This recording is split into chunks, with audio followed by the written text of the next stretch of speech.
Auto தொழிலாளர் சங்கத்தின் பல்வேறு கோரிக்கைகள் குறித்து விவாதிப்பதற்கு பல்வேறு தொழிற்சங்கங்கள் பிரதிநிதிகள் கலந்து கொண்ட ஆலோசனை கூட்டம் மரியாதைக்குரிய போக்குவரத்து துறை ஆணையர் அவர்கள் தலைமையில் நடைபெற்றது. கிட்டத்தட்ட 25 சங்கத்தை சேர்ந்தவர்கள் தங்களுடைய கருத்துக்களை இங்கே பகிர்ந்து கொண்டிருக்கின்றார்கள். கட்டண உயர்வு கொண்டு வர வேண்டும், குறைந்தபட்ச தூரத்தை மறுசீரமைப்பு செய்ய வேண்டும், ஓலா ஊபர் போன்ற நிறுவனங்கள் ஆட்டோ தொழிலாளர்களுடைய வருவாயிலிருந்து பெரும்பங்கை பெறுகிறார்கள், அதை கட்டுப்படுத்த வேண்டும் போன்ற கோரிக்கைகளை வலியுறுத்தியிருக்கிறார்கள்.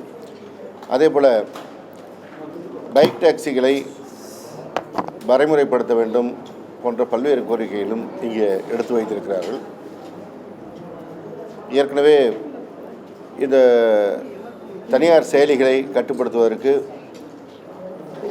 கும்தா மூலமாக ஒருங்கிணைந்த சென்னை போக்குவரத்து கழகத்தினுடைய நிறுவனமாக அமைக்கப்பட்டிருக்கின்ற கும்தா மூலமாக செயல்படுத்துவதற்கான நடவடிக்கைகள் எடுக்கப்பட்டிருக்கிறது என்பதை அவரிடத்தில் எடுத்துரைத்திருக்கின்றோம்.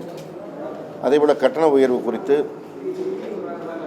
மாண்புமிகு முதலமைச்சருடைய கவனத்திற்கு கொண்டு சென்று ஆலோசித்து நடவடிக்கை எடுக்கப்படும் என்பதும் தெரிவிக்கப்பட்டிருக்கிறது. பைக் டாக்ஸியை பொறுத்தவரை ஒன்றிய அரசு கொண்டு வந்திருக்கின்ற நடைமுறைகள், நமக்கான சில விதிமுறைகள் எல்லாம் சரிபார்த்து மீண்டும் அவற்றை வரைமுறைப்படுத்துவதற்கான நடவடிக்கை துவங்குவதற்கான அந்த தகவலையும் அவர்களுக்கு தெரிவித்திருக்கின்றோம். எனவே மாண்புமிகு முதலமைச்சர் அவர்களுடைய கவனத்திற்கு ஒட்டுமொத்தமாக இவற்றையெல்லாம் கொண்டு சென்று அவற்றை மீது என்ன நடவடிக்கை எடுப்பது என்பதனை அறிவுரை பெற்று இதற்கான தீர்வை சொல்வதாக அறிவித்திருக்கின்றோம். எவ்வளோ சார் குறைந்தபட்ச கட்டணம் வேணும்னு கேட்குறாங்க? நம்ம அரசு தரப்பில் எவ்வளோ தூரம் உயர்த்துவதற்கு இல்லை, அவர்கள் இப்போ ஒவ்வொரு சங்கத்தின் சார்பாக பல்வேறு கோரிக்கைகள் வைத்திருக்கிறார்கள். நாம் அரசு சார்பாக இன்னும் அதை எதுவும் சொல்ல, அவர்களுடைய கோரிக்கைகளை எல்லா கோரிக்கைகளும் எல்லா ஆட்டோ சங்கங்களுடைய கோரிக்கைகளையும் கன்சல்டேட் பண்ணி அது ஒரு முடிவு எடுக்கப்பட வேண்டும். இல்லை, அரசு நம்ம அக்ரிகேட்டராக இருக்கணும், நம்ம போய் அதை செய்ய முடியாது.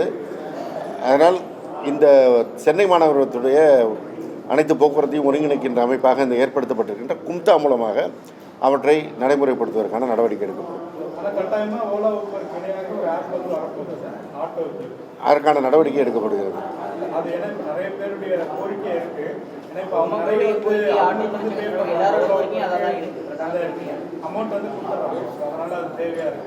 கண்டிப்பாக அந்த தேவையை உணர்ந்த காரணத்தினால் தான் அதற்கான நடவடிக்கை எடுக்கப்பட்டிருக்கிறது.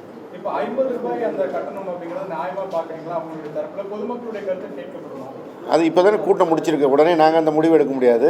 நிதித்துறை மற்ற சட்டத்துறை போன்றவற்றினுடைய ஆலோசனைகள்லாம் பெற்று முதல்வருடைய கவனத்தில் கொண்டு சென்று நடவடிக்கை எடுக்கப்படும்.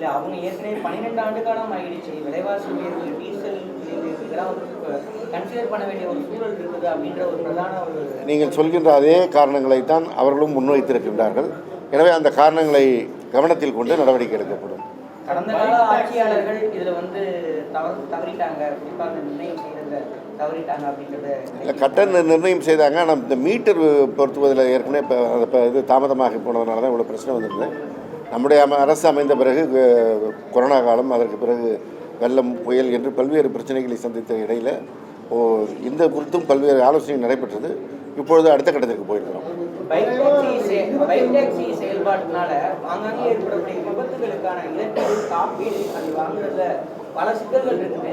சட்டத்தில் பல சிக்கல்கள் இருக்கக்கூடிய நிலையில அதோடைய செயல்பாடை எப்படி நம்ம கட்டுப்படுத்த போகிறோம்? அது ஒரு உலகளாவிய பிரச்சனை. இங்கே மாத்திரம் அந்த பிரச்சனை வரவில்லை, உலகத்தின் பல்வேறு நாடுகளில் இது நடைமுறைக்கு வந்திருக்கிறது. நம்முடைய நாட்டிற்கு தகுந்தாற்போல், இங்கே இருக்கிற சூழலுக்கு தகுந்தாற்போல் மாறி வரும் தொழில்நுட்பத்திற்கு ஏற்பட்ட வகையில் இதில் என்ன வரைமுறைப்படுத்த முடியும் என்பது குறித்து ஆய்வு நடக்கிறது. விரைவில் அதற்கான ஒரு முடிவு எட்டப்படும்.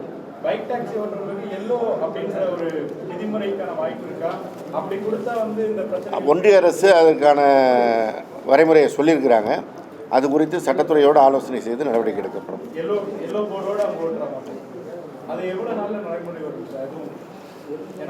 நீங்கள் விரும்புகிற காலத்திற்குள் செய்வதற்கான நடவடிக்கை எடுக்கும். பை டாக்ஸி செயல்பாடுனால அரசுக்கும் வருவாய் இழப்பும் ஏற்படுது. இன்னொரு பக்கம் பார்த்தோம்னா ஆட்டோ தொழிலாளர்கள் பார்த்தோம்னா ஆர்டிஓக்கு அமௌண்ட் கட்டுறாங்க. இதையெல்லாம் கருத்தில் கொண்டு தான் தாய்மானவன் போன்றவருடைய கருத்துக்களை நாங்கள் கவனத்தில் கொண்டு இந்த நடவடிக்கை எடுத்து இருக்கிறோம். இன்றைக்கு கூட்டம் நடைபெற்றிருக்கின்றது. நன்றி. நன்றி.